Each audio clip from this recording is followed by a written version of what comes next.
Hola a todos, bienvenidos a nuestro podcast titulado Dilemas éticos y falla institucional en la posguerra, un análisis desde el postmodernismo.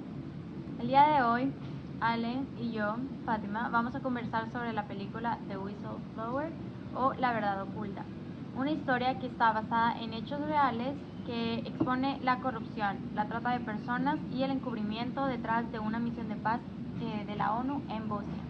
Claro que sí, y uno de los aspectos centrales de la película es cómo se construye la identidad del personal internacional en este caso. Pues en teoría tanto los contratistas como el personal de la ONU deberían verse a sí mismos como unos agentes de paz, podría decir, porque son encargados de proteger, ¿no?, y de apoyar a la población como tal.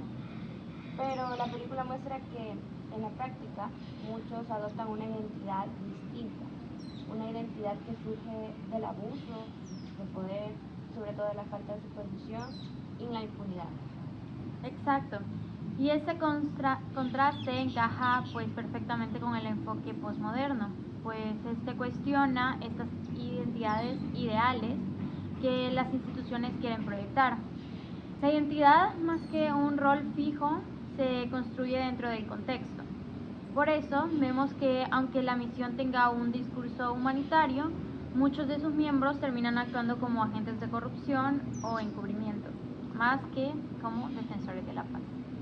Y fíjate que eso se ve más claro cuando analizamos las normas informales. Aunque la ONU tiene reglas formales y bastante estrictas, como lo sabemos, en la práctica lo que domina es sobre todo el silencio. El silencio, la complicidad y la presión por proteger la reputación, se podría decir, de la misión. Esas normas informales que nadie explícitamente las dice o las menciona, pero pues todos conocen.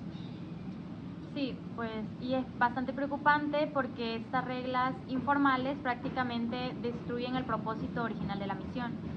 Lo que debería ser un espacio para garantizar seguridad y justicia se convierte en uno donde se ocultan abusos. Eso también refleja lo que el posmodernismo critica, que detrás de un discurso de paz existen estructuras internas que perpetúan desigualdad y violencia. Y fíjate que hablando de desigualdad, la película también muestra muy bien lo que es el concepto de violencia directa. Y más que todo violencia estructural porque las víctimas principalmente son adolescentes, son mujeres jóvenes. Y vos sabés que esa etapa es una de las etapas más vulnerables de una mujer, ¿no? Su crecimiento en general. Y pues no solo sufren violencia directa, sino que también sufre su propia posición social. Entonces esto facilita que sean explotadas muchísimo más fácil su condición económica, su nacionalidad, su género y la falta de protección estatal crean un contexto donde su vulnerabilidad es prácticamente inevitable. Totalmente. Y es una vulnerabilidad que no aparece por accidente, sino que está construida por el sistema. Las instituciones internacionales pues terminan invisibilizándolas y también pues eso es violencia estructural. No solo es el daño físico, sino la falta de opciones y la ausencia de protección. Y fíjate que esto siento que nos lleva a una de las preguntas más cuestionadas, más importantes, de por qué falla la ONU en este caso.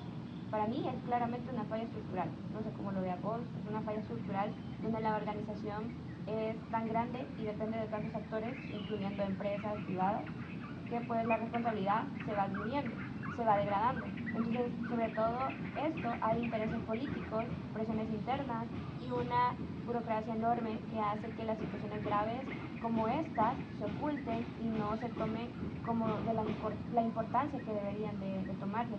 En lugar de enfrentarse a estas situaciones, las evaden completamente. Sí, yo también pienso que más que una falta de recursos, es una falta de voluntad para asumir la responsabilidad. Los Estados miembros pues prefieren evitar conflictos diplomáticos antes de aceptar que su personal está siendo implicado en abusos. En conclusión, The Whistleblower nos deja una crítica muy fuerte al sistema internacional. La película revela que no basta con tener instituciones que hablen de derechos humanos, si las normas informales, el silencio y la impunidad dominan. La paz termina siendo un discurso completamente vacío.